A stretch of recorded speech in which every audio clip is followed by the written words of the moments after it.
Very good evening to all of you and a very warm welcome.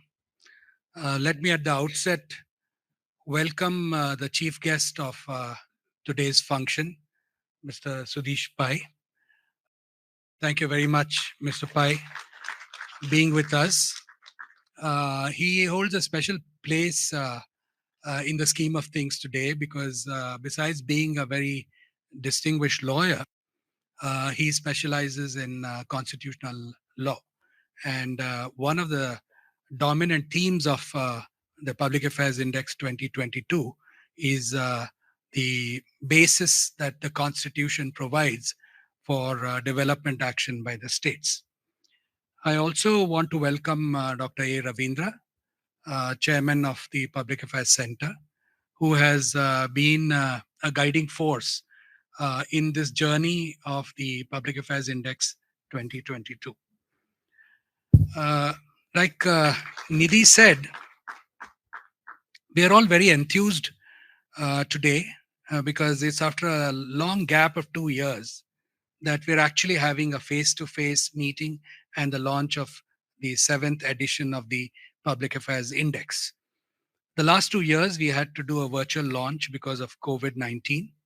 And I'm also enthused by the very distinguished gathering that has come together this evening. I want to acknowledge at the outset some of the very senior people who are important public policy practitioners who are present today. I would begin with acknowledging the presence of Dr. S. Ramanathan, 1952 batch of the IAS. He retired as Secretary to the Government of India. He has been, he served as Chairman of the Indian Institute of Public Administration Karnataka chapter for almost 30 years, been a model civil servant and a beacon of guidance for younger officers. I also want to acknowledge Dr. S. Srinivasan, former Defense Secretary, Government of India, from the 1954 batch. Mr. Ramanathan is 94 and Dr. Srinivasan is 92. And it gives us that much more energy that they are here evincing keen interest in public policy. So thank you, sirs, both of you, for being here. I also want to acknowledge the presence of Mr. B.K. Das, former Chief Secretary, Government of Karnataka. He was in one important assignment in which I was Secretary Budget and Resources in Karnataka, my boss, and looking back, perhaps one of the best bosses that I've had. Thank you for coming, sir. We have with us Mr. Vijay Bhaskar, former Chief Secretary, Government of Karnataka, and a very distinguished career. He's now the chairman of the Second Administrative Reforms Commission. And I must say, to his credit, that it's been probably the fastest pace at which a commission has worked, because he's already submitted 3 reports, and he's just telling me that the 4th is due to be released shortly. I'm also happy that Mr. Basavaraju is here, a State Chief Election Commissioner. Thank you for being with us today. We have distinguished academics in our midst today. We have Dr. Jeevan Kumar, former professor of Bengaluru University and now professor with Gadag University, Rural Development University, Gadag. Thank you, Dr. Jeevan, for joining us this evening. I want to acknowledge the presence of Mr. Meenakshi Sundaram, also once my boss, and who gave me very good advice when he was Secretary Rural Development and I was Deputy Secretary just before I went to the district. Thank you, sir, for being with us today. We have Mr. GMP Reddy, former DG of Police West Bengal with us. Thank you for coming. We have Mr. Gopal Hosur, very distinguished police officer from Karnataka, who's also here. Where is he sitting? There you are, Gopal. So welcome, Gopal. I must not miss Sita Shekhar, former senior employee of Public Affairs Center. She was also ED of Public Affairs Foundation. And not last but not the least, Professor Rituparna Sen from the Indian Statistical Institute, who did a lot of work to help us make PAI 2022 much more scientific and rigorous. For those of you who are not too familiar with the Public Affairs Center, there might be very few who are not, but nonetheless, and to sort of keep the chief guest informed about who we are and what we do, the Public Affairs Center is a not-for-profit think tank dedicated to improving the quality of public governance in India. We are 28 years old, and we are best recognized for our social accountability practice. I must mention that Dr. Samuel Paul, who started the Public Affairs Center, pioneered the Citizen Report Card. In fact, he invented it, shall we say. And in 2004, 10 years after PAC was formed, the World Bank recognized the CRC as a very powerful transformative tool to make the lives of the poor better. We're now focused primarily at the subnational level, working with partnering state governments, and our focus is development sectors, education, health, women and child development, nutrition, and so on. The 28-year journey has positioned public affairs in a very niche, unique place.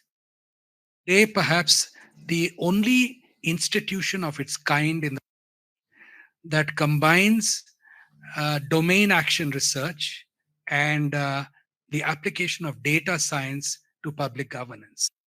Not many of you might know that in 2017, we established a vertical within the Public Affairs Center called the Center for Open Data Research, which is dedicated to the application of data science in public governance.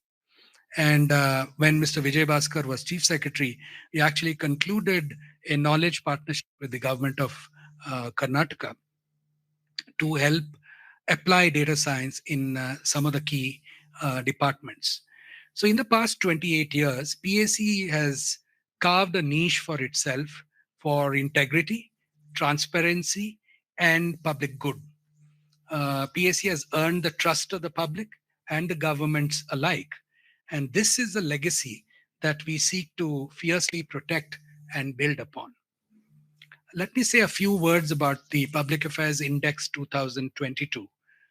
First of all, it's the 7th edition of the index, the first one having been launched in 2017.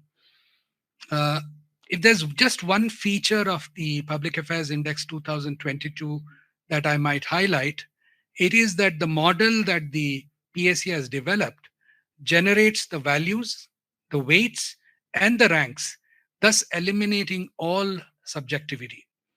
Add to this the fact that it draws entirely on official data from the Government of India, removes any speculation on the choice of data sets, thus making the ranking of states in India a very objective assessment.